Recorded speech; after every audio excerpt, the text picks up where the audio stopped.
welcome to the Gadget Show. Yep, and in celebration of the Europa League, which arrives on Channel 5 this Thursday. Hey! Woo! This is a Gadget Show football special. Yeah, so settle down in your grandstand seat for the view of our amazing fixtures that we've got lined up. Oh, this is so exciting. This is really exciting. It's like watching my team, Wolverhampton Wanderers, beating the Baggies. Yeah, you see, I'm loving your passion, guys. You know, I'm feeling your passion, but I don't know, football was dead for me, you know, the day that I was picked for the school team. Yep. Very, very excited, only to find out that it was as mascot. Oh. As the cheeky chicken. And I don't know, I never could get with it after that. Oh, that's a shame, though, you know, because you're really missing out. Because when you're there, Otis, right, back me up, live, your team scores. Oh, it's such an amazing feeling. For me, there's nothing more exciting than being at the Molineux watching the Wolves score. It's just a shame they don't score more often, isn't it? Ow! Stop it! All right, kids. That was a foul. It was a foul. Thank Settle you. down. Let's bring it back to Offside. gadgets. OK, time now for some truly amazing robots doing some truly amazing stuff. I flew all the way to Singapore to get a ticket for what could be the most unusual football tournament on Earth. We've had the World Cup, but the inside here is the only cup that tech heads like me care about. This is Robocup. Teams gather here from all over the world to compete in the only World Championships of robotic football. This is a culmination of years of hard work, and each squad is desperate to walk away with the top prize. Oh my word, this place is huge. Robocup's organisers believe that by 2050, they'll end up with a team of robots that can beat the human World Cup winners. It's not a huge leap of imagination, because even now there's some mind-boggling technology involved. No, the most amazing thing about this is the robots actually work autonomously. No one's controlling these. They're working on sensors and the robots are moving independently. It's amazing. You're not allowed to touch or remotely control your robots. They must be able to navigate on their own. There are loads of different technologies used to achieve this, and each method has its own league in the tournament. There's the standard platform league. It's 3 a side, but every robot on the team is identical as it's an off-the-shelf model. Both teams program them differently, which is why you get such different gameplay. Robots and Neo, French-made, about €12,000 each, which is why I guess they don't have an 11-a-side team. The small-size robot league have to design and build the robots themselves, as well as programming them. These middle-sized robots play 6 a side and again are built from scratch. They all have an onboard computer to analyse the game situation so they can play an incredibly intelligent match. I caught a game between the hugely complex adult-sized humanoids. They need to locate the ball, get to the ball, and dribble it all the way to the marker on the other side of the pitch, and then kick the ball to score a goal. However, the sheer size and complexity of these robots meant that it wasn't exactly a goal fest. I wanted a fast-paced match, and that meant the kid-sized humanoids. Last year's winners of the prestigious kid-sized title were the Darmstadt Dribblers from Germany. Now, you were the winners of last year's competition. So, how does your technology differ from last year to this year? We actually changed the main process. It's now an Atom processor, which has approximately 5 times the computational power we had last year. How much would something like this cost to create? The whole robot costs about €15,000. But yeah, it's made of like different parts. Some parts you cannot put a price on because they're self-made. I'd noticed that the dribblers were a lot more adept than some of the humanoids at getting back up after a fall. Oh, we've developed lots of motions over the years because we've been competing for quite a while. So there's lots of different motions we do for the get-up motions, but also the kicks. We not only kick straight forward like most teams do, but we can also kick when the ball is a little bit sideways. We can still kick it. We can also do a diagonal kick. I was seriously impressed by how advanced these robots were, and I decided that I'd be an honorary German and support the Darmstadt Dribblers in the final. But they were up against some stiff competition. The Humanoids, who I'd already seen nailing several lesser teams. This was the biggest match of the Robocup, and it was make or break for the Dribblers. Now, this is the match we've all been waiting for. It's literally about to start. This is the final between the Darmstadt Dribblers and the Humanoids. Now, the Humanoids are already on the pitch. They're ready to get going. The Darmstadt Dribblers are still at the table with their robots. I really, really want them to hold on to that title, so I hope there's nothing wrong. But it's all about to begin. To my relief, the Dribblers had simply been using every second to fine-tune their coding. They've got their team onto the pitch with moments to spare, then it was game on. There was quite a bit of kicking and shoving, but with inbuilt gyroscopes to keep their balance as well as accelerometers to let them know if they were on the floor, the robots could quickly get to their feet. Bit of a kerfuffle there with the team. I could really see what Dorian had meant about the range of movements. The dribblers could sneak the ball around the opposition with amazing precision. Then there was a goal! And another! And a few very near misses. Really? At half-time, it was a nail-biting 2-1 to the dribblers. But the dribblers really came into their own in the second half. Goal after goal showed just how advanced my favourites were, and the match ended on a 7-1 high. Oh, man, that I like. Robots playing football, that look really cool. Joe, is amazing. And the weird thing is when you watch them, it's almost like watching a real football match. You do, don't you? Get completely immersed. We had something like that a couple of years ago on the show, and I was just like Pollyanna, really excited. It was nothing like what you saw, though, with the size of them. I know, the whole kind of way that they move is just amazing, isn't it? Fantastic. What about them doing the side splits, though, to save a goal? It was fantastic. And they also jump as well. You didn't see it on the VT, but they also just kind of just fly to one side and go for it. Really fantastic. Amazing. OK, so the purpose of this is to build a team that can play against the winners of the 2050 World Cup. Yeah. Do you think they'll achieve that? I actually think they'll do it. Look how rubbish we were in the World Cup this year. They'll easily beat us. Yeah, in fact, they'll probably win before we win again. Exactly. There you go.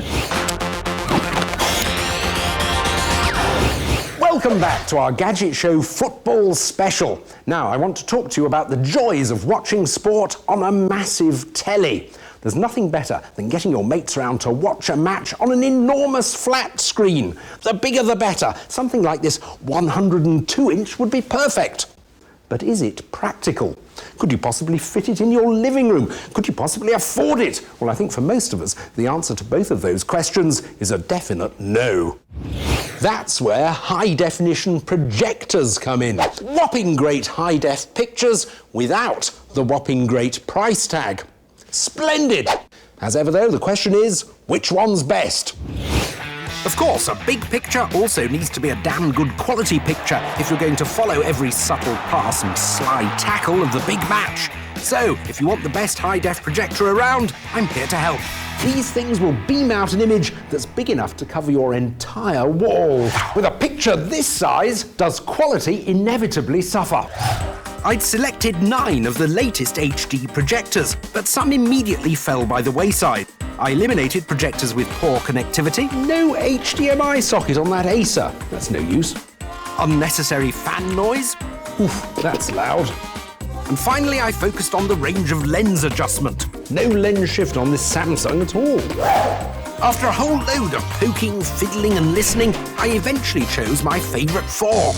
The Epson TW3500 was the cheapest of my 4 favourites. The Sanyo Z4000 was the quietest with the least amount of fan noise. The Panasonic AE4000 had the best connectivity with 3 HDMI inputs, and I thought the Sony HW15 was a great all-round HD projector.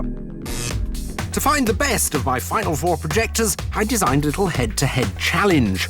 I plugged them all up to the same high-def Blu-ray player, showing last year's Europa League final between Fulham and Spanish side Atletico Madrid.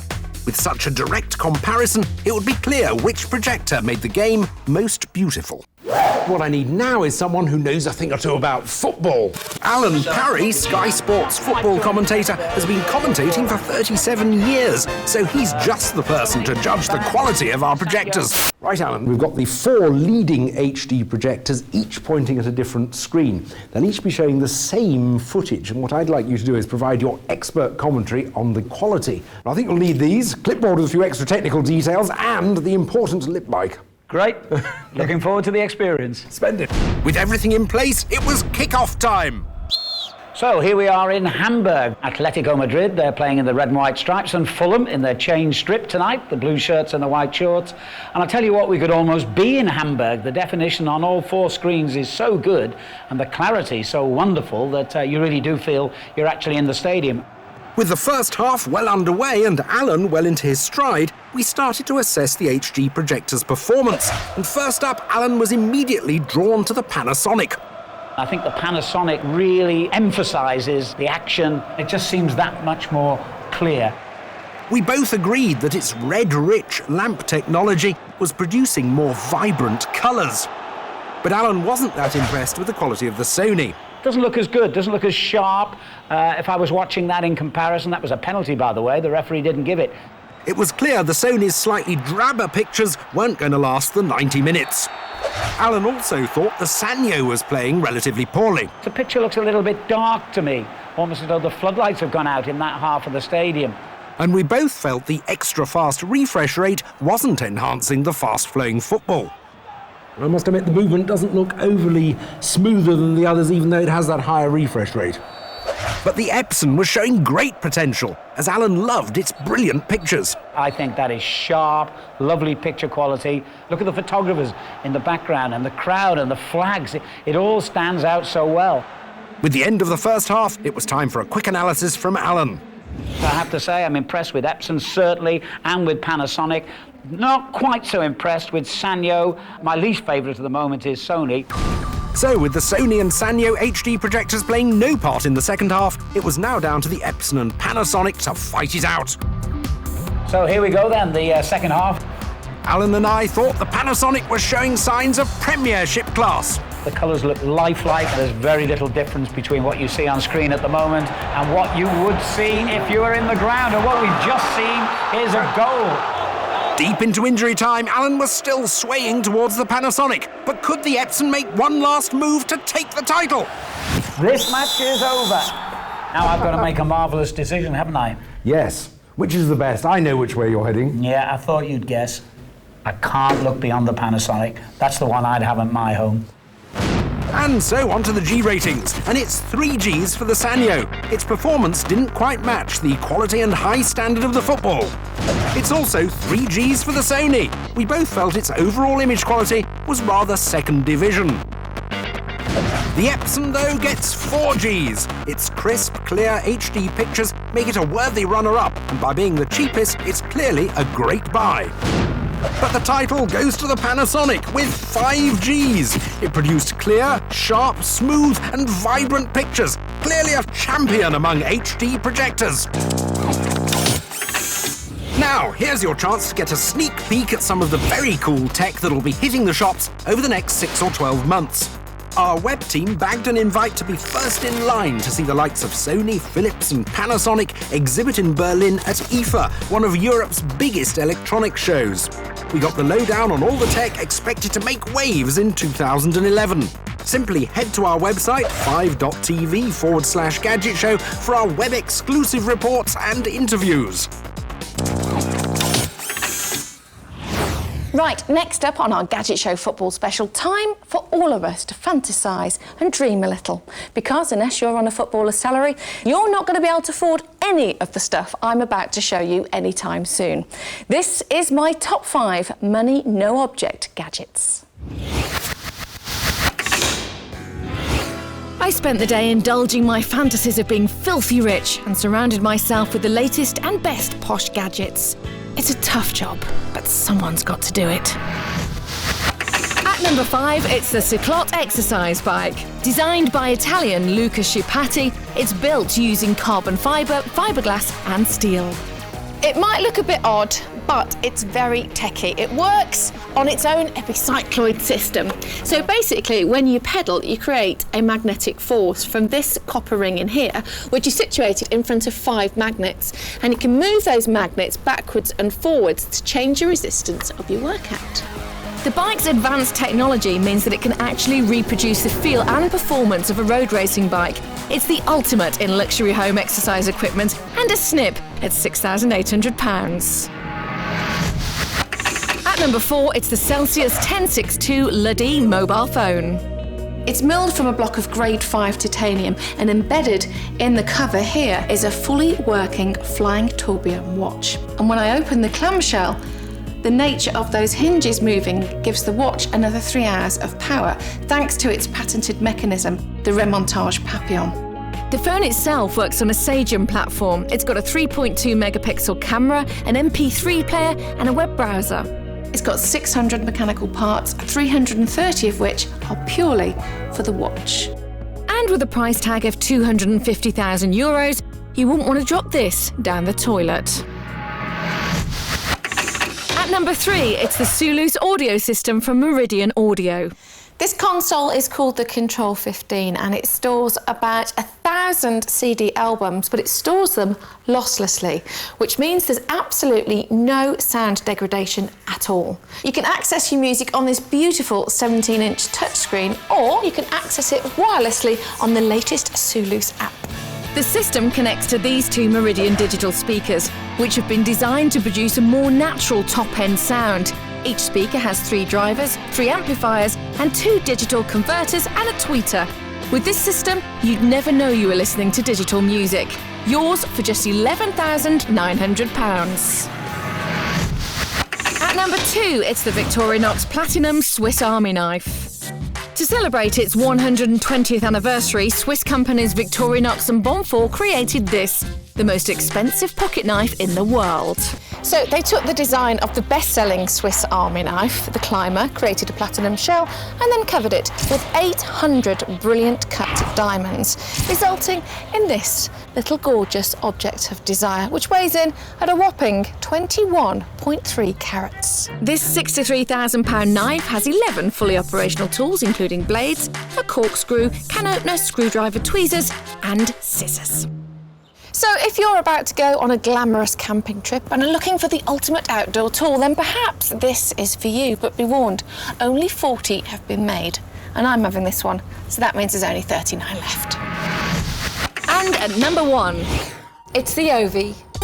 This futuristic personal home entertainment capsule is crafted from carbon fibre and luxury leather. Designed in the UK by Lee McCormack and McLaren, each one is built specifically to order, and once you get inside, it'll blow your mind. 5.1 surround speaker system, high-definition display, games console of your choice, and the top of the range has Blue 4, Ovi's own home entertainment system, so you can access all your movies, your music, and your security cameras.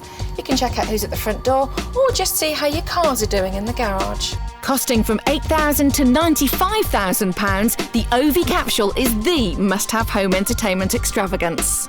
Now, if you'll excuse me, I love the it. Ovi pod, made for Jason Bradbury. I just want to be in it with the door closed, no kids anywhere, all right? Doing nothing but playing games in 5.1. Brilliant. Knock yourself out. Slight problem, though.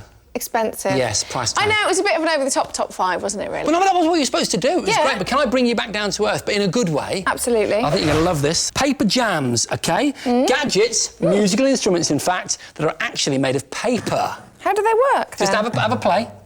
Isn't that amazing? It's got something called active graphics technology in there. So it's a printed piece of paper in there. And yet underneath, embedded within the paper, is a circuit board that you're connecting, essentially, and triggering samples. It's good, isn't it? Yeah, she's got the whole Suzi rock thing going on. You've got 3 songs in there, 3 different playing modes. Best of all, Suze. Yeah. All right, it's connected to this paper amp, which I'm sure you'll absolutely love. It's joined by a range of guitars. Yeah, there's a whole range of these different objects. They all come with different songs and different playing styles. We've got the rock outfit, but check this out. You actually play on the fretboard.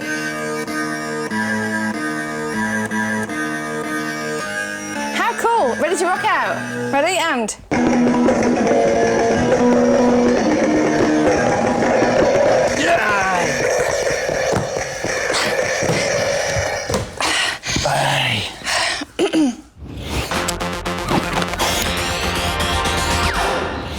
Welcome back to our Gadget Show football special. Now, one of the big talking points in football at the moment is how we could use technology to help referee the game. And given some of the farcical decisions made in this year's World Cup, they could do with a helping hand. But how far could we push the technology? I'm not just talking about assistance with goal line technology. I'm talking about helping the referee make decisions about free kicks, offsides, handballs and fouls. So we decided to set up a football game that would be refereed using just tech. Pitchside. It was the obvious place to start my football challenge. Come on, Ed, come on, son, come on, son, come on! Foul! Come on! That was a foul! Come on, Rep, thank you! I had to research all those dodgy situations that refs encounter. Offside! The ref, that was so offside! I do better with one eye taken out! Your eyes I'm calling my name! You're off. What? You're off. What? Offside! It was becoming increasingly clear that this refereeing job was far more taxing than I thought, so I decided to call in some expert advice from former international ref Graham Poll. Now, come on, that was offside, wasn't it? Well, whether it was or wasn't offside, no excuse for the abuse. Fair enough. But that brings me on to some of the aspects of the game I think we could maybe use tech for. Abuse is a difficult one. What you would look to do, really, is take away those controversial moments in the game which tend to cause the abuse. Goal line technology. OK. It's either over the line or it isn't. And yet, a human being, as we see week after week, can't always judge. How about handball? It's quite subjective. So for me, concentrate most on fact. Is it over the line, not over the line? Is it 10 yards away? Graham was keen to judge my tech, but only on one condition. OK, no problem. If the tech guys don't do what you want them to, don't abuse them like you did the ref. After the team talk, I was bursting with revolutionary ideas, and we had a real-life ref to help test them out at a real soccer match. I'd never been so enthusiastic about football. Right, time to get building. And my first stop was design agency Small Fry. They made Suzi and Jason's amazing fashion tech in the last series. Welcome to music. OK, Andy, there are 6 points of contention that I've identified that I want the tech to resolve. And they are the defensive wall, handball, fouls, bad language, offside, and goal line technology. And it didn't take Andy too long to come up with a cracking idea to end the free kick or dive debate. Well, I think that for the foul, we can start putting sensors and switches in shin pads so that we can tell if a shin pad's close to somebody else's foot, for example. Magnets in an opponent's boot would release a micro switch in the shin pad, and that would activate pressure sensors which register the kick, and an alarm will reveal a genuine foul. In fact, it'd be hard to miss. This is a micro alarm. Oh, wow. 85 decibels. From this? Yeah. Really? Yeah. That's enough to cause ear bleeding, right? Next challenge, handball. I really like how a touchscreen works. Like your finger completes a circuit telling the computer on board what's going on. Is there any way we can use that for the handball stuff? Yeah, I think so. If there's some sensors in a glove that we can make it so when you touch the ball, it creates a circuit and sets off an alarm or a bleeper. Yes, I like that. For that to work, the ball would need a conductive surface, and I'm an expert with metallic spray. Leaving Small Fry to their drafts, I quickly followed up my other brainwaves. Running in the Halls is a Premier League company when it comes to specialist software. They believe cameras combined with computer vision technology could make sure a defensive wall is back 10 yards. It basically detects these players based on the colour of their cape. So as I move it around, you can see it. It's being tracked, updating on the laptop. So if I move this player too close... Oh, wow, it comes... Brilliant! And our offside system could work in a similar fashion. The tracking info would be processed by software which would identify whether the player receiving the ball was in an offside position. There we have it. It's taking shape. Bad language is a problem throughout football. What the hell was that, man? What are you playing at? So I thought it'd be great to get a system that identified the culprit. I've got Darren and Mike, who are players from the two teams that will be facing off in our football match. I want swear samples from you, boys. Away you go.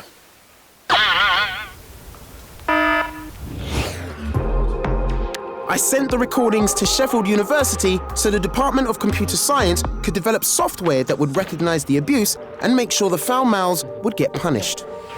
So now I went on to my last challenge, goal line technology. Just the thing to check if the ball actually crossed the line. In the last series, I saw a system called G-Speak, and it was the near-infrared camera system that got me thinking. The tech picked up reflections from my gloves, so I could control a computer simply by moving my hands. Now, I've been in touch with Vicon, the motion tracking company that make these cameras. Now, they're generally used for tracking the movements of people for animation, research, or projects like G-Speak. Now, I'm thinking, if they can track people,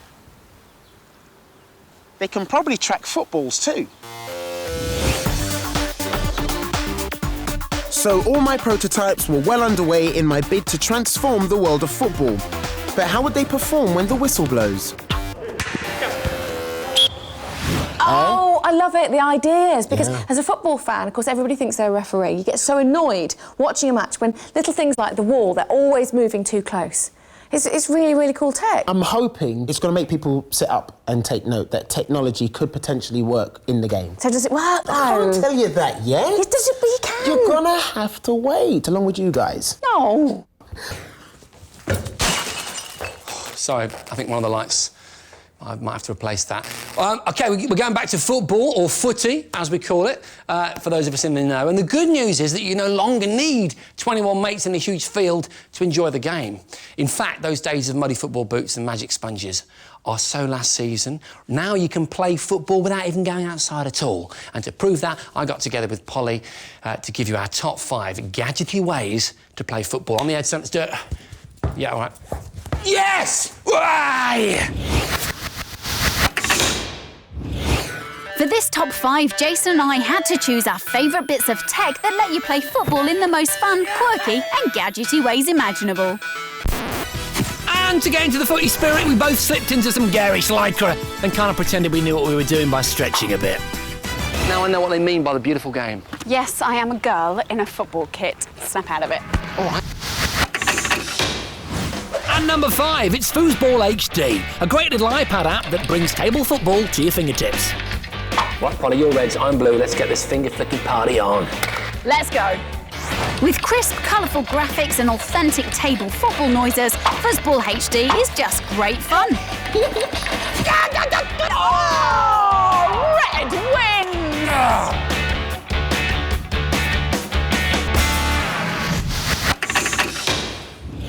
And number 4, it's Bouncy Goalkeeper, a colourful 7-metre wide, 5-metre high inflatable football goal that you can use to hone your goalkeeping skills. Yay!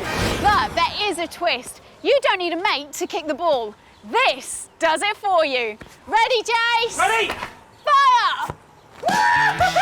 It's a motorised ball launcher that is fully programmable, allowing you to select the direction, curvature and pace of the propelled footballs. And I was loving it. You can shoot up to 30 balls a minute and produce speeds of up to 90 miles an hour. And number 3 is Football Manager Live, a clever game of skill and strategy that pits your football management talents against the online world. But first, you have to name your team. I'm going to call mine the Woodward Wanderers.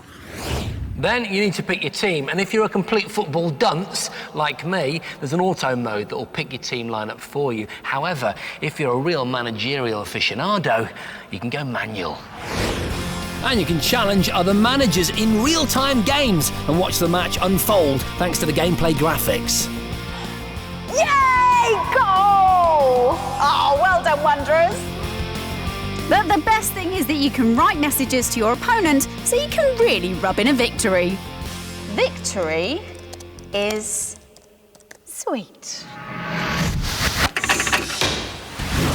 And number 2 is a clever projection system from the guys at Lumen Vision, which creates an interactive football pitch for you to play on.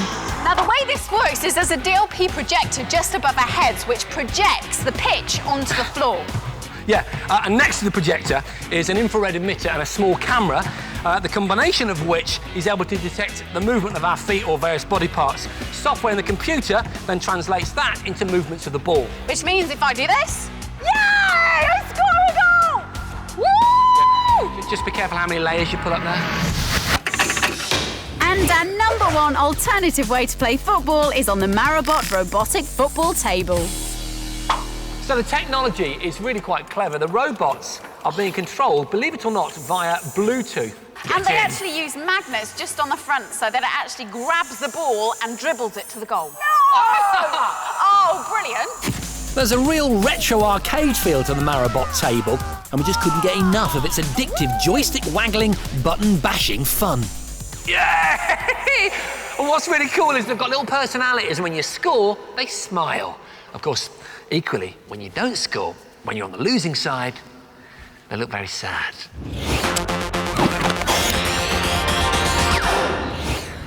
Welcome back to the final climactic part of our Gadget Show football special. Yeah, and you joined us at just the right time to answer what has to be the most crucial question in modern football. And I know that's why, because I was told it by these guys who actually know something about the game. And apparently it is. Can technology make the beautiful game even more beautifuler? Yep, after the controversy of England's disallowed goal at the World Cup, I wanted to know whether I could use tech to help the referee in a game, or even replace him. Yeah, so as we rejoin the action, Ortis has got everything in place, and we are just about ready for the kick-off. Yes, I'm excited now. Good! No, honestly, I'm feeding off your enthusiasm. At last! Come on, the tech! Come on, the gadgets! This was Judgment Day. Nothing like this had been attempted in football ever before, and my team had worked tirelessly to get the prototypes ready. Right, got a lot to get sorted. Kick-off is in a couple of hours. We'd taken over a centre used by Coventry City FC and transformed it into a unique sporting lab. This has been one of the more difficult systems to create. It's a 5-megapixel camera jam-packed with all the tech needed to provide a live tracking image of the game while it's going on. Down there. It'll monitor shirt colours and use specially designed software to decide whether a player is offside. We also took goal line technology to a new level. These 8 cameras sent out light and received reflections from the ball and points on the pitch to create a 3D image that might show if the ball was over the line. So how much is one of these worth? This camera retails for about £15,000. Oh, wow. This was hugely ambitious, and with our other techno solutions designed to sort out fouls, handball, bad language, and the wall, I was starting to worry that I'd bitten off more than I could chew, especially with top referee Graham Poll on my case. Right, so I've got a fair amount of tech in there, and I'll be honest with you, I'm nervous about it. I'll be fascinated to see what you've got. Hopefully it's going to work. OK, let's go in. OK. It was the Reds, Maudsley FC, versus the Blues, Woods United. And the ref, well, we didn't need him because our tech would make all the crucial decisions. But remember, this was prototype technology, so some of the kit is unusual. A bit like my team talk. Right, guys, I want as dirty a game as possible. All right, you're allowed to play as nasty as you like. Yeah? You up for that? Nice. 1, 2. Don't we need another? Only 2 yellows, eh? Very good. Fully briefed, I couldn't help but think that some of the players were, well, maybe a bit too keen. Come on, come on! The match kicked off fast and furious, with the tech in charge and our former ref ready to judge how well it worked. It wasn't long before my systems were called into action. Oh, foul! Confirmed! Oh, that hurt, yeah. That hurt. Feel free to roll about on the floor if you want. My system worked perfectly. The red player's boot definitely hit the blue player's leg. The magnet inside the shoe activated the mini switch in the shin pad, allowing the pressure pads to sense the impact and set off the alarm. At the moment, we've only got a measurement on the front. In the future, this tech may work in a sock. Yeah, I think limited in its use, but one of the things that really affects the game, and I think affects fans a lot, is simulation, is diving. And this would show, has there been contact or not? And if there's no contact, then you can tell the player quite clearly, get up, there's nothing wrong with it, or even give a yellow card if he's rolling about too much. So it's a foul, no arguments. And as the wall lined up, my next bit of tech came into play. No, that's not 10 yards. Back up, fellas, shuffle back, please. A webcam image used colour referencing to establish the exact distance between ball and wall. 10 yards. Perfect. Fantastic. Another brilliant success. We were on a roll. It works, but I'm not sure I can carry this laptop around with me on the pitch. You could have a robotic voice saying, back up, back up, back up. Yeah, that's all right, stop there. It kind of works because they've got no one to argue with, because there's no point arguing with the robotic voice. Okay. So from that perspective, it takes the human aspect out. You have to accept what it's telling you. So, yeah. Perfect. You can take your free kick. Oh, good save. I think he's put his back out, though. As the game continued, it was end-to-end stuff. Oh, bit of argy-bargy. A blood and guts ding-dong battle. So what happened next was inevitable. The Bluetooth headsets, designed by CSR, relayed the language and the computer software recognised that naughty word and identified the culprit. I couldn't believe it, yet another success, and one that could save Graham and his mates from getting a right earful. Maybe some software here that we could use to say, that is unequivocal, he's the player that swore it, identifies who it is, and now you need to send him off. The next controversy that challenged my tech was offside. A job for the camera giving a bird's eye view. Looked off to me. The system, which recognised coloured shirts, worked well in the lab, but not so well on the pitch. Maybe it was the low light or the speed of movement, but the system kept losing the players and the ball that it was supposed to be tracking. It's prototype stuff. It's accurate. Once perfected, something that could be useful, yes. Okay. But the handball tech was a success. Handball! When the ball and glove came into contact, a circuit was created between the magnetic strips on the glove, the metallic surface on the ball, and the light. A clear-cut case. There were now only minutes to go, and I was hoping that my final prototype, the ball-tracking goal line technology, would also get a chance to prove its worth. And then it happened. Oh, that was the one. Let's have a look. That, to me, looked like it might just have been over. It wasn't as clear-cut as Lampard's World Cup non-goal. So in a match situation, would you have given that? No, because you've got doubt. Okay. You're not sure, you're not certain, so you've got to say no. But here, at least, we did have the technology. All right, let's have a look. We can see that the ball did go over the line. So that is exactly what you're looking for. There's no dispute. No one can have a go at you. That's a goal. They can enjoy it. It's a goal, fellas. Well done. It was an emphatic victory. 4 of our systems worked brilliantly. No more unfair decisions, no more foul play. Our tech proved that with the right technology, gadgets could rule the day. Game on. Yeah! 4-2. Thank you. Good score. Same score as our boys in the World Cup 1966. Yeah. Of course, Jeff, old Mr. Hurst, scored his triplet. Hat-trick. Hat-trick, yeah, the same thing. I think it was Croatia, wasn't it? Hello? I'm calling you back, Nan. All joking aside, though, even though the tech we used was adapted for the purpose of refereeing this game, there is a strong argument for using tech in football. Yeah, because humans can't be completely trusted. That's the thing. I agree, though. You mean video games? No, Jason. Because it's got the strategy. No. Right? And you can wear shorts, you're not forced to. And that's all we've got time for this week. We will see you next time. On your red, Jason high on the buttocks. See you soon.